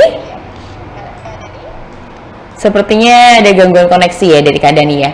Coba saya panggil lagi Kak Dani. Sepertinya terputus. Mungkin kita berlanjut ke materi selanjutnya dulu aja yang akan disampaikan oleh Ibu Yanti. Ya, saya turut memanggil Ibu Yanti di sini. Sepertinya Kak Dani bergabung kembali ya. Coba saya coba panggilkan lagi untuk Kak Dani. Baik, masih mencoba untuk join. Kembali saya ingatkan teman-teman ya, karena masih ada hadiah menanti untuk kalian. Lumayan banget loh ini karena berupa pulsa begitu ya. Jadi silahkan saja kalian bisa mengamati ini, didengarkan dengan baik, memahami juga isi materi dari tiap narsum, dan silahkan berikan pertanyaan yang paling menarik. Nanti kita akan collect siapakah yang mengirimkan pertanyaan yang paling menarik ya, atau dibagikan juga di Instagram feed kalian acara keseruan ini untuk bisa mendapatkan hadiah dari kami juga. Kita masih berlanjut, kali ini Kak Dani join lagi ya? Halo? Halo, sorry ya Kak ya. Iya. Baik, dipersilakan Kak Dani. Oke. Sorry teman-teman. Nah, oke lanjut aja ya. Kita sampai di pengguna internet ya. Sudah mencapai 202 juta. At least sekarang udah banyak banget kan yang menggunakan internet. Nah, literasi digital sendiri di sini adalah bagaimana menggunakan serangkaian perangkat teknologi untuk menemukan informasi, memecahkan masalah atau tugas-tugas yang rumit. Untuk literasi digital sendiri di sini ada 4 pilar, ada digital skill, digital ethic, digital culture, dan juga digital safety. Jadi skill aja tuh nggak cukup, kita harus punya etika yang baik, punya culture yang baik, dan keamanan sendiri ya yang baik. Nah, untuk pengertian konsumtif sendiri, di sini adalah suatu perilaku yang ditandai oleh adanya kehidupan mewah dan berlebihan, penggunaan segala hal yang paling mahal yang memberikan kepuasan dan kenyamanan fisik sebesar-besarnya, serta adanya pola hidup manusia yang dikendalikan dan didorong oleh suatu keinginan untuk memenuhi hasrat kesenangan semata. Nah, di sini itu konsumtif itu layaknya ya kita itu cuman memenuhin pola gaya hidup kita aja ya agar terlihat wow gitu dan cuman untuk kepuasan semata. Nah, untuk produktif sendiri adalah bagaimana menghasilkan atau meningkatkan hasil barang atau jasa setinggi mungkin dengan memanfaatkan sumber daya secara efisien. Nah, di sini ada beberapa faktor yang mempengaruhi produktif kita sendiri, itu ada knowledge, ada skills, ada abilities, dan ada juga attitude, di mana kita produktif itu kita harus juga punya knowledge dari produk yang kita sampaikan ke orang itu seperti apa, dengan skill kita yang bagus dan kemampuan yang bagus, serta attitude yang bagus. Langsung aja kita ke case. Oke, di sini case-nya adalah biasanya konsumtif itu di bidang makanan ya. Ini aku contohin aja di bidang makanan. Yang pertama, kita harus merubah mindset kita, di mana ternyata makanan itu nggak cuman bisa mengenyangkan dan menguras uang kita ya. Ternyata makanan itu bisa dijadikan sesuatu hal yang lebih bermanfaat. Nah, akhirnya kita mencari peluang itu kan, bagaimana kalau misalnya makanan ini kita kasih tahu nih informasi tentang makanan ini tuh seperti apa, terus apa kita jadi reseller aja ya, seperti itu. Banyak banget peluang-peluang dari cuman produk makanan itu sendiri. Nah, selanjutnya kita harus memulai. Nah, memulai ini itu kita juga harus menentukan tujuan. Misalnya kalau dari food reviewer sendiri itu kita memberikan informasi ya lebih tepatnya, serta memberikan kayak misalnya produk ini itu kayak ini makanan lebih sehat loh dibanding yang lain, ternyata ini makanan paling murah sekota ini, dan ini ternyata makanan khas dari kota ini. Nah, seperti itu. Banyak banget informasi yang orang-orang tuh sebenarnya belum banyak yang tahu, tapi mungkin dari kita mereka jadi lebih tahu. Nah, akhirnya kita harus belajar dan belajar. Kenapa di sini aku tulis belajar dan belajar? Karena dari kita memulai serta menentukan tujuan itu dan kita mencoba mencari, oh ternyata orang di sekitar aku ini lebih suka yang seperti ini. Ternyata insight aku naik ketika aku meng-post sebuah video kayak gini. Oh ternyata kebutuhan masyarakat sekitar lebih suka makanan yang murah tapi biasa aja, atau yang mahal tapi enak banget. Nah, di situ kita harus tetap belajar dan jangan lupa untuk belajar juga konten yang seperti apa yang akan kamu unggah, seperti itu. Nah, nanti setelah kalian sudah membuat suatu konten, maka timbullah tadi suatu produktivitas di mana nanti hasil karyamu itu akan di-post di sosmed-sosmed yang sedang naik sekarang. Seperti contohnya di Instagram ada Reels yang seperti TikTok, terus di TikTok sekarang lagi booming juga, terus gimana caranya jadi FYP. Nah, kayak gitu kita harus tetap belajar dan belajar. Nah, dari produktivitas yang sudah kita unggah itu tadi, ingat semua itu tuh butuh proses, jadi nggak bisa langsung kayak sekalinya ngunggah atau sekalinya upload kalian menjadi suatu influencer gitu, ya nggak akan mungkin. Jadi semua itu perlu waktu dan jalani dulu, paling nggak kalian memulai dulu dan harus konsisten. Setelah itu akan ada feedback dari masyarakat dan teman-teman kalian, akhirnya kalian akan mendapatkan suatu identitas, oh ternyata ini adalah food reviewer atau ini adalah influencer di daerah sini. Nah, kayak gitu. Itu padahal dari sesuatu hal yang biasa aja ya, yang makanan yang biasanya kalian konsumsi setiap hari dan bahkan menjadi sifat konsumtif bisa menjadi produktif. Untuk case yang kedua, contohnya banyak banget nih wanita-wanita ya sukanya shopping di online shop misalnya. Nah, caranya untuk menjadi lebih produktif adalah ya udah gunakan digital skill kalian. Misalnya kalian suka banget pakai konten video ya. Kalau tadi di bidang makanan, kalau ini di bidang beauty ya.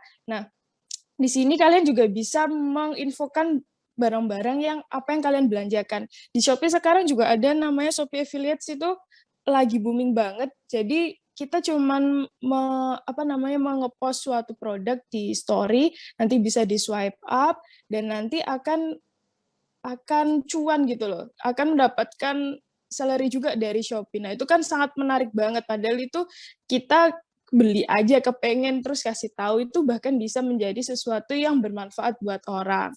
Nah, dari review dan konten ini akhirnya kita mendapatkan cuan gitu. Nah, apakah membutuhkan duit yang banyak? Sebenarnya enggak ya, karena banyak banget aplikasi yang sekarang itu gratis. Contoh misalnya kalau menjadi content creator itu, misalnya kita sekarang cuma punya HP yang biasa, sama kita pakai aplikasi namanya VN sama InShoot, di mana itu adalah aplikasi yang gratis, kalian nggak perlu bayar, kalian cuma butuh skill dan kekreativitasan kalian.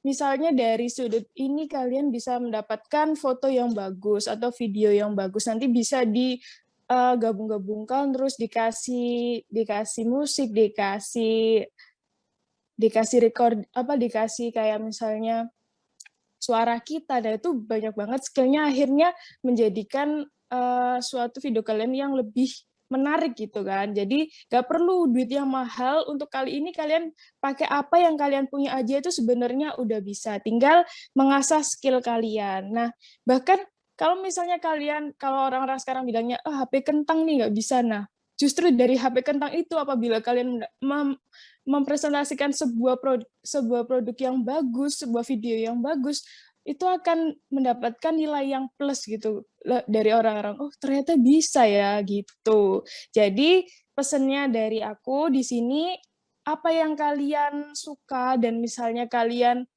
passion-nya di bidang makanan dan itu membuat kantong kalian kering ya, karena sifat konsumtif itu juga sebenarnya susah, jadi perlahan-lahan kalian mulai dulu aja, lalu kalian harus istiqomah juga, harus rutin juga, sampai orang-orang itu mengecap kalian, ternyata kamu itu adalah sebuah content creator yang seharusnya bisa dibanggakan sama semua orang. Nah, nanti akan ada kayak endorsement, paid promote, itu akan mengikuti aja. Seperti itu. Jadi tetap semangat dan thank you and stay safe. Assalamualaikum warahmatullahi wabarakatuh. Waalaikumsalam warahmatullahi wabarakatuh. Terima kasih banyak. Di sini Kak Dani tadi sudah memaparkan ya, gimana caranya kita mengubah mindset kita dari yang konsumtif menjadi produktif ya. Teman-teman silakan berikan pertanyaan untuk Kak Dani di kolom chat ya. Dan kita masuk ke materi yang terakhir di sini yang akan dibawakan oleh Ibu Yanti. Di antaranya di sini temanya bijak di dalam kolom komentar. Baik, Ibu Yanti bagaimana? Sudah siap dengan materinya?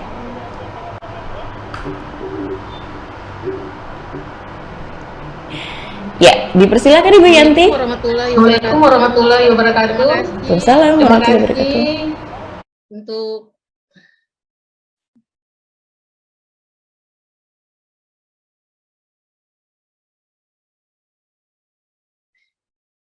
pertama-tama saya mengucap syukur karena kita alhamdulillah sehat ya. Makanya kita dapat mengikuti webinar kali ini. Perkenalkan, saya Yanti.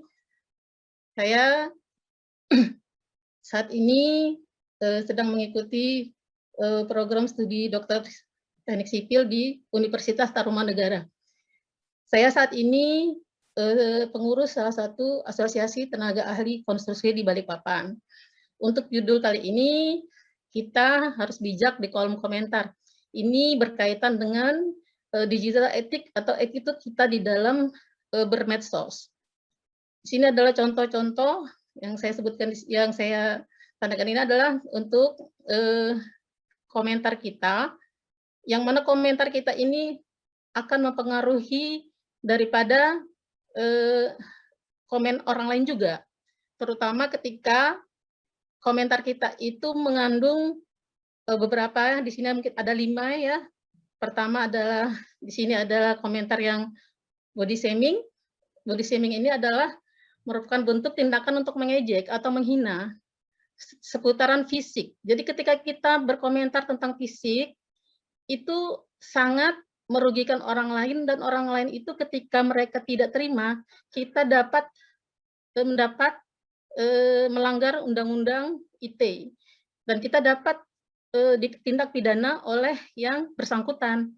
Oleh sebab itu, jangan sampai kita ketika berkomentar di sharing orang lain atau di uploadan orang lain, entah itu di medsos manapun, yang menyangkut masalah fisik itu. Kemudian komentar hoax.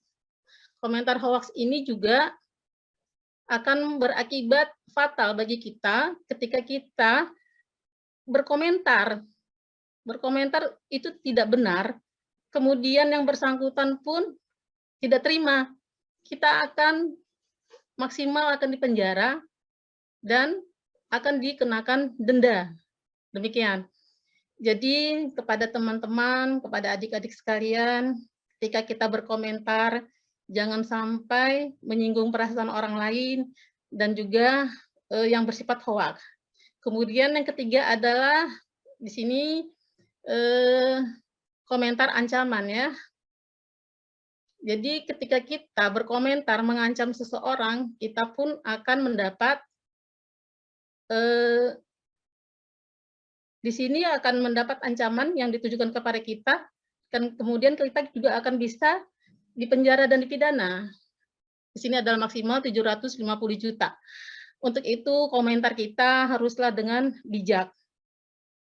Artinya ketika share orang lain atau uploadan orang lain itu tidak kita sukai, kita jangan sampai ya teman-teman sekalian dengan perasaan kita sendiri berkomentar seenak kita, apalagi ya ibu-ibu, kemudian anak-anak yang baru tadi Kak Rizky juga ya sama Kak Rinil ya sudah menyebutkan bahwa kita memang harus ada yang namanya literasi atau pendidikan untuk digital tersebut.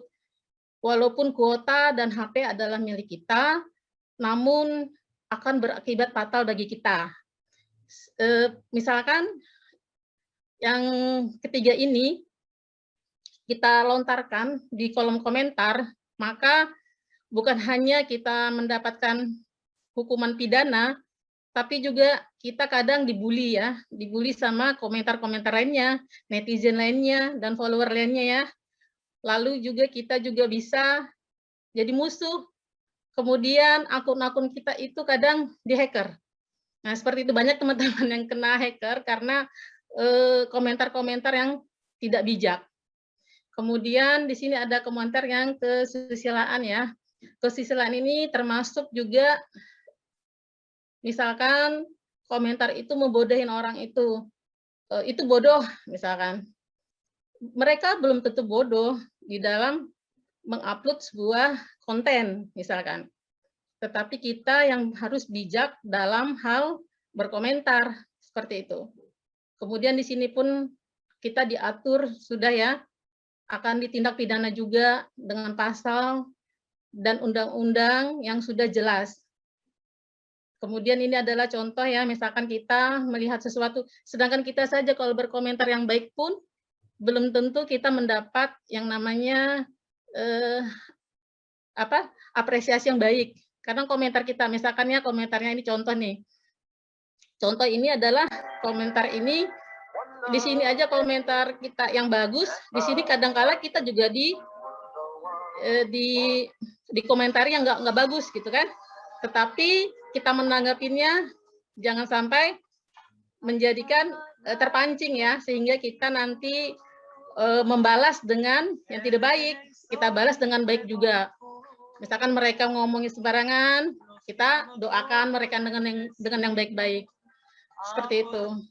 Ini adalah komentar-komentar yang mana ketika kita berkomentar harus dengan yang lucu-lucu dan yang bagus-bagus itu malah bagus ya.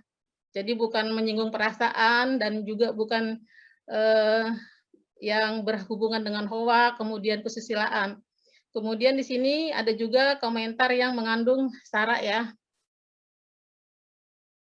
Di sini perbedaan suku, agama, dan ini sangat rentan sekali. Jadi ketika suku, pernah kan ada konten yang mengatakan bahwa tukang daripada Jawa lebih bagus daripada tukang Sunda. Itu seluruh orang Sunda itu nyari yang ngomong. Kemudian semua akunnya diblok semua, dihacker semua. Pokoknya yang berhubungan dengan agama pun demikian, ras. Jangan sampai kita seenaknya di dalam berkomentar. Harus kita tadi bilang Karini juga, harus kita pikirkan sebelum mencet-mencet tombol, dan kita pikirkan apa kata-kata yang harus kita utarakan di dalam komentar. Seperti itu. Dan juga karena kita adalah bagian daripada Indonesia, kita adalah Bhinneka Tunggal Ika, maka komentar-komentar kita itu harus kita hindari, kemudian kita tanamkan, sikap kita saling menghargai, kita pun selalu berpikir yang positif. Kemudian ketahui tindakan di medsos itu terekam ya, yaitu jejak digital kita itu terekam sampai kapanpun. Untuk saat ini, bagi teman-teman yang kemarin-kemarin mungkin komentar-komentarnya yang kurang bagus dihapusin saja, atau konten-konten yang kurang baik dihapus saja karena akan direkam sama pemerintah ya. Nanti akan menjadi suatu saat nanti akan timbul lagi, mending daripada timbul lagi dihapusin saja, kita blok sendiri saja seperti itu. Lalu apakah kita akan semakin berhati-hati ya di dalam berkomentar di media sosial? Itu pasti. Semakin kita berhati-hati, semakin kita banyak teman, semakin juga terbuka peluang seperti Kak Alex. Kak Alex itu tadi background-nya untuk menarik seluruh netizen ataupun pengguna medsos. Kalau komentar kita tidak bagus, apakah kita akan dipercaya ketika kita ketika seperti Kakak Alex ya, kalau misalkan ada usaha, kemudian menawarkan usahanya, kalau komentar kita jelek, apakah netizen akan percaya? Kan tidak. Jadi dari awal komentar kita, maka follower datang, kemudian usaha kita pun akan lancar. Begitu ya mungkin Kak Alex ya. Lalu kita di sini, sebelum seperti Kak Ren bilang juga tadi, sebelum kita menekan tombol dan membuat kata-kata, kita harus pikirkan ulang, jangan sampai melanggar daripada salah satu komentar-komentar yang jelek tadi, sehingga kita juga aman, sehingga kita juga tidak menjadi bully orang-orang, tidak juga dilaporkan sebagai tindak pidana, tidak juga akun-akun kita kena hacker, seperti itu. Demikian ya yang saya sampaikan. Terima kasih untuk Kominfo. Saya juga sangat suka dengan literasi digital ini. Saya sendiri juga baru ini juga semakin bijak dalam berkomentar dan bermedsos. Semua akun-akun saya yang dulu-dulu yang sekiranya tidak bagus, itu sudah saya hapus. Jadi kita mulai dari sekarang harus bermedsos yang sehat. Begitu. Terima kasih ya. Assalamualaikum warahmatullahi wabarakatuh. Terima kasih sekali lagi Ibu Yanti yang sudah menyampaikan terkait bijak di kolom komentar ya. Tadi mungkin yang terpenting sekali lagi adalah saring dulu sebelum sharing. Nah, kita masuk ke Q&A kali ini. Dimohon untuk para narsum bersiap untuk bisa menjawab pertanyaan ya. Di sini untuk Mas Alex dulu, Kak Alex dulu deh. Kak Alex di sini yang pertama dari Kak Efrinda Mubarak. Yang pertanyaannya apa saja tips memilih broker investasi yang cocok untuk kita? Tolong rekomendasinya. Kak Alex, dipersilakan. Terima kasih Mbak Septi. Wah, ini kalau saya jadinya beriklan nanti. Cuman kalau dari situ mungkin bisa dicek aja di beberapa platform di Google atau YouTube. Itu terdapat reviewer-reviewer dari teman-teman yang udah main lama sebagai investor. Dan pasti ada beberapa broker-broker yang juga sangat terkenal sampai hari ini.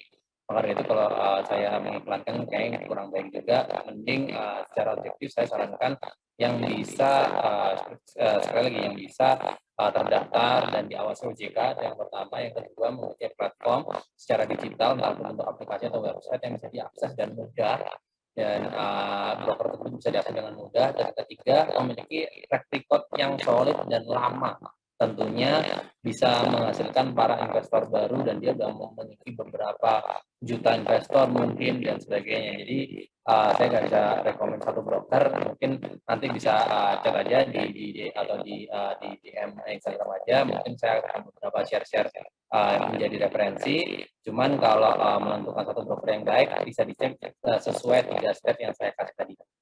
Seperti itu Mbak Septi, bisa jawab ya.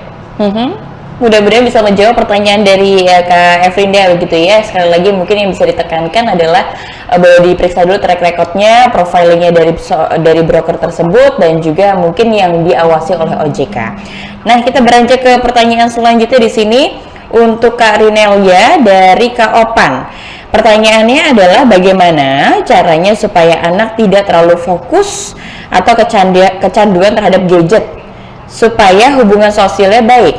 Karena dengan kecanduan gadget, anak jadi jarang bermain dengan kawan-kawannya karena juga terpaku kepada gadgetnya. Dan bagaimana caranya supaya hal tersebut tidak terjadi, Kak? Seperti apa jawabannya? Memang sekarang nggak bisa dipungkiri semua pembelajaran pasti menggunakan gadget. Tapi menurut saya adalah langkah terbaik yang bisa kita lakukan adalah selalu mendampingi anak-anak pas saat belajar. Jadi kalau misalkan tidak bisa, sediakan ruang atau sediakan waktu untuk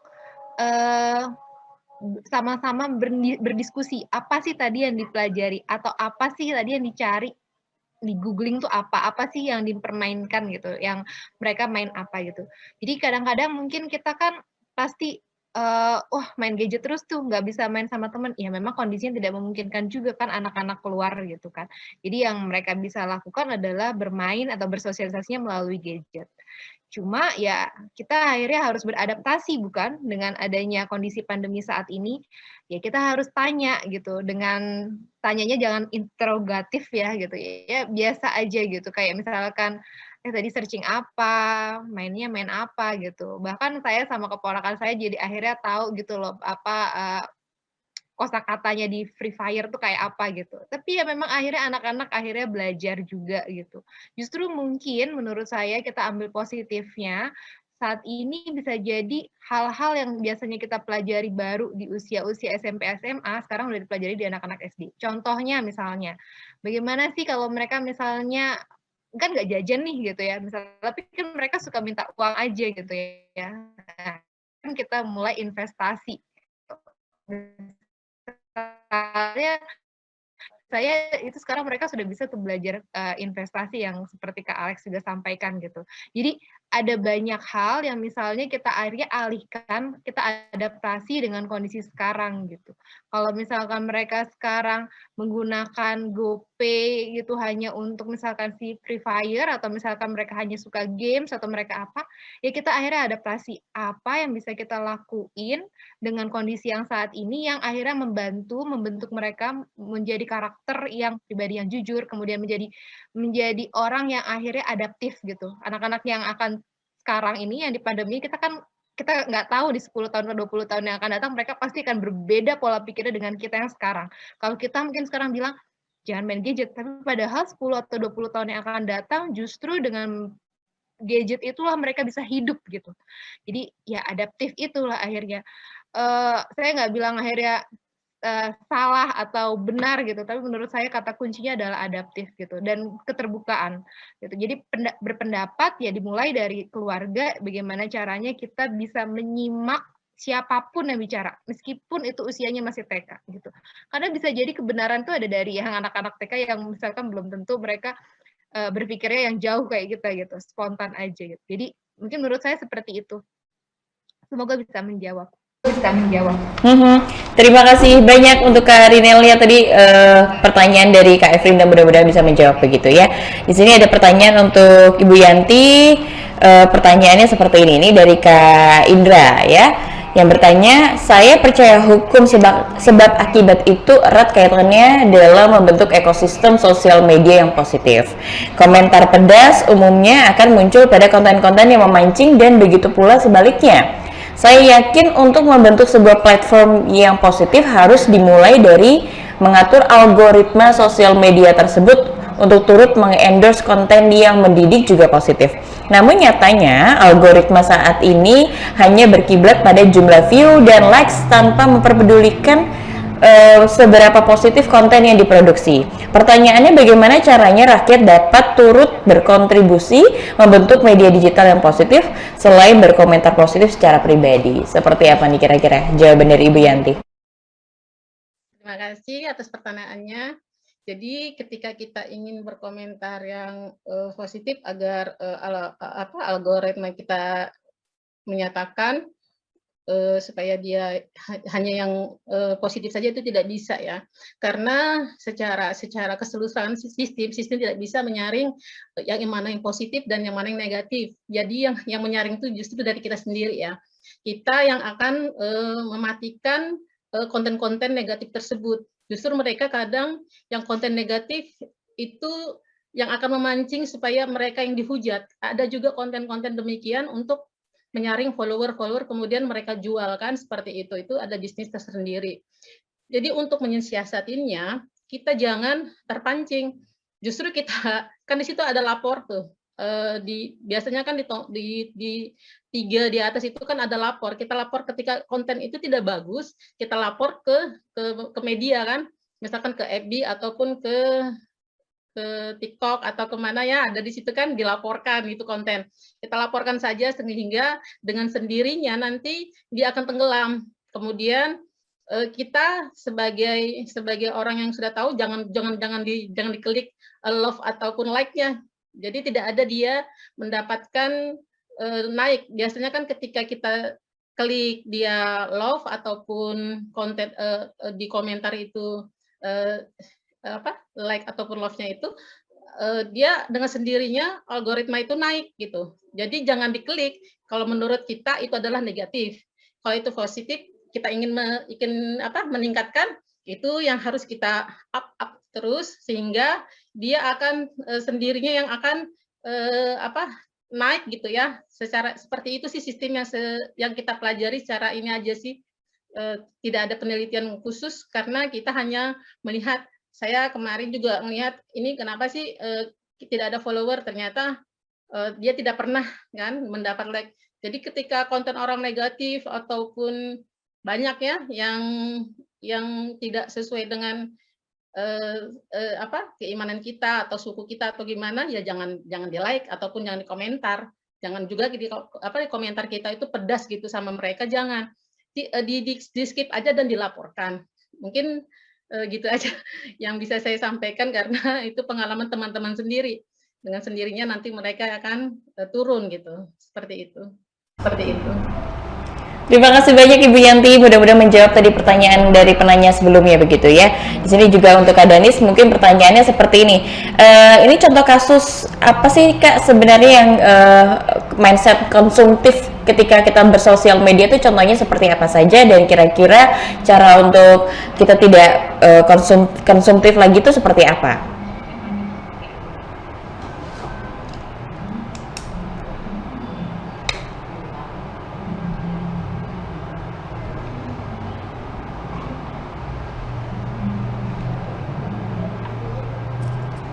Halo Kak, bisa diulangin? Sorry.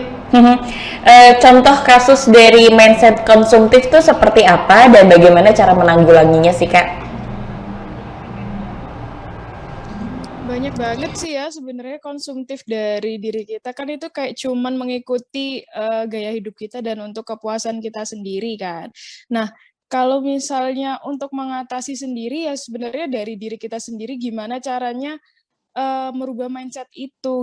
Kalau misalnya kamu kayak tadi contohnya aku di bidang, kalau dulu ya aku di bidang makanan, gimana caranya aku makan puas dan selesai udah gitu aja. Nah, aku merubah mindset, ya apa caranya barang ini aku bisa jadikan sesuatu hal yang informatif dan cuan gitu kan. Waktu masih beberapa tahun yang lalu pikirannya masih cuan gitu. Akhirnya berpikir mencari peluang itu tadi dan menjadikan sesuatu yang informatif. Oh, ternyata orang-orang suka nih sama apa yang aku sampaikan. Nah, dari situ bisa menjadikan sesuatu yang konsumtif tadi menjadi lebih produktif kayak gitu sih Kak.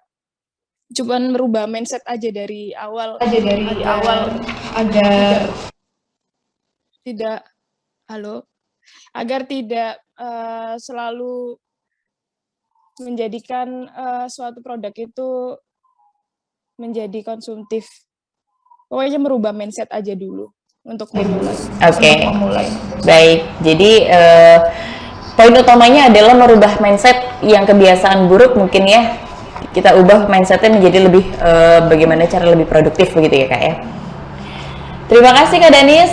Baik, sudah 4 penanya. Memang karena waktu kita terbatas, jadi kita tidak bisa membacakan semua pertanyaan di sini. Mungkin saya akan membacakan poin-poin dari tiap materi yang disampaikan oleh para narasumber. Dari Kak Alexander tadi, cara aman berinvestasi online itu. Investasi online itu memiliki keuntungan karena lebih cepat prosesnya, begitu kata Kak Alex ya. Dan juga banyak sekali macam-macam untuk investasi online, diantaranya mungkin nabung emas online, ada reksadana, ada investasi saham, deposito, ada equity crowdfunding dan lain sebagainya. Tips investasi online yang diberikan oleh Kak Alex di sini, yang pertama, memilih platform online terpercaya, lalu selanjutnya mewaspadai penipuan online, dan juga mengecek keamanan platform itu dibutuhkan, menentukan tujuan keuangan sebelum melakukan investasi, paham profil resiko dan lain sebagainya. Itu yang disampaikan oleh Kak Alex. Dan juga dari Kak Rinelia di sini, cara menyuarakan pendapat di dunia digital.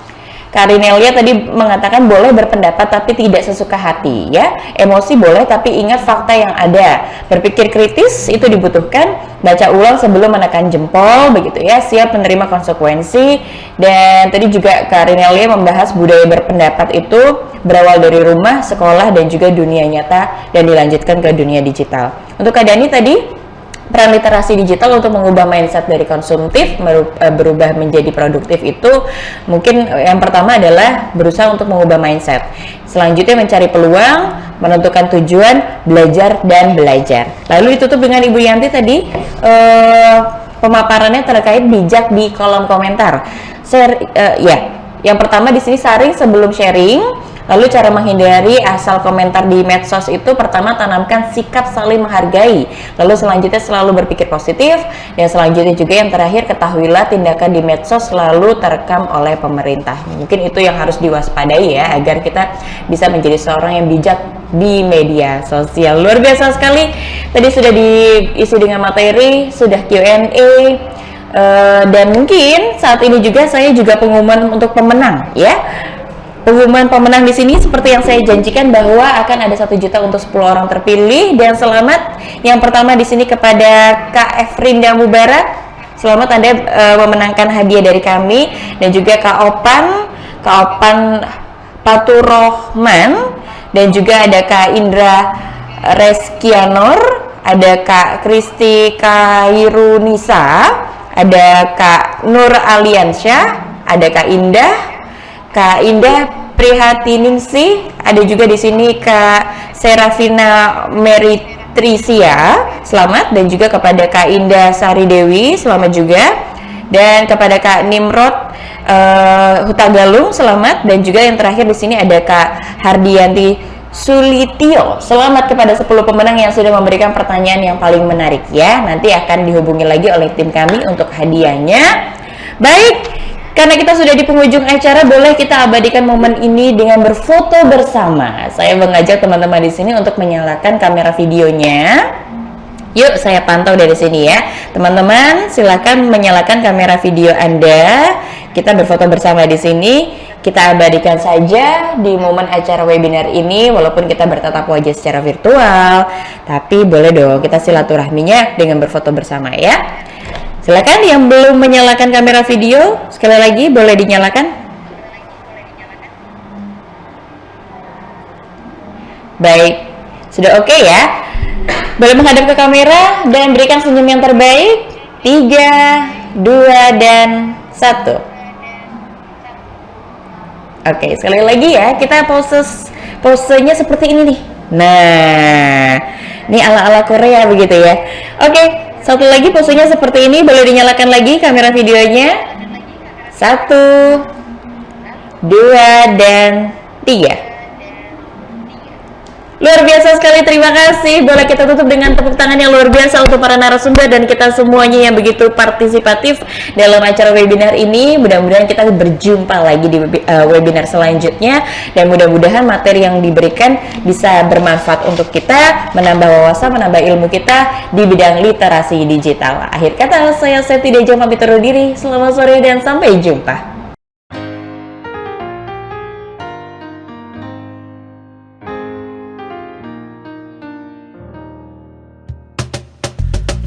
Tolong aku melolong, baca sosmed bikin aku bengong. Banyak berita isinya bohong, bikin orang jadi saling menggonggong. Seperti ada niat sebar kebencian, tanpa peduli akan ada kerugian. Seperti dapat munculnya permusuhan, karena tertipu jadi curigaan. Gue pernah baca hoax di sosmed yang jadi merugikan tukang trompet. Katanya trompet bisa bikin kanker, trompet sih cuma bisa bikin bibir doer. Sylvester Stallone dibilang mati, Brad Pitt juga dibilang mati, Mr. Bean, Jackie Chan juga dibilang mati. Seneng banget doain orang mati. Harusnya ada etikanya bermain sosial media. Tak bisa asal mengirim tanpa dipikirin, bisa fatal akibatnya. Bersihkanlah udara kita dari kebencian. Sebarkan saja cintamu untuk Indonesia. Wahai kepada pengguna sosmed, mari bersatu sampai lengket. Jagalah persatuan, jangan lobet. Hati-hati banyak tukang copet. Hey, jangan sampai salah posting, bisa bikin orang jadi pusing.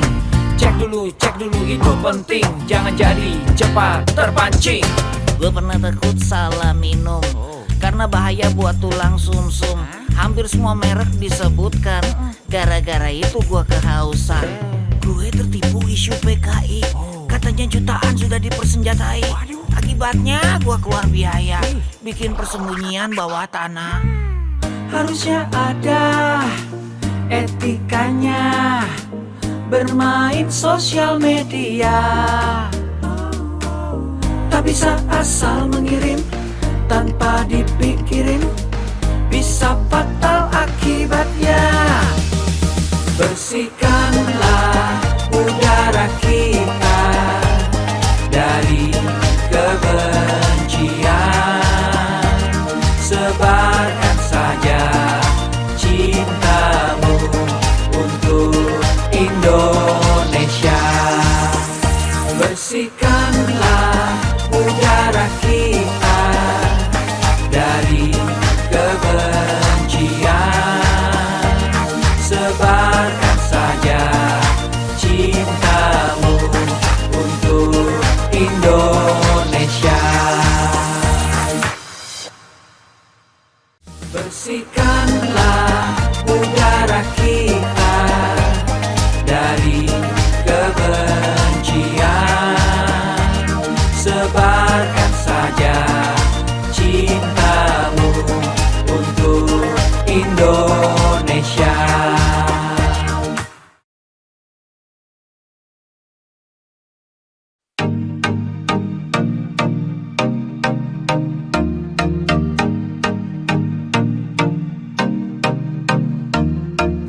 Cek dulu, cek dulu.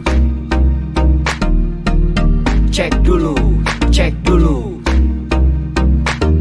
Yo, kini saatnya kita harus tambah pintar. Jangan jadi orang yang mudah sebar-sebar, karena belum tentu itu berita benar. Kalau nggak ngerti, ayo belajar.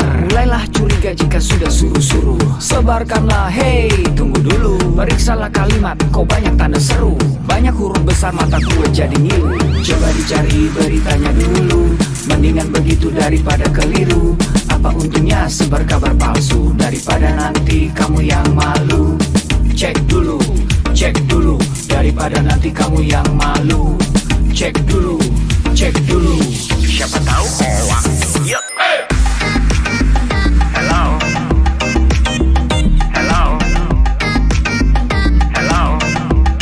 siapa tahu hoax. Yup. Hello,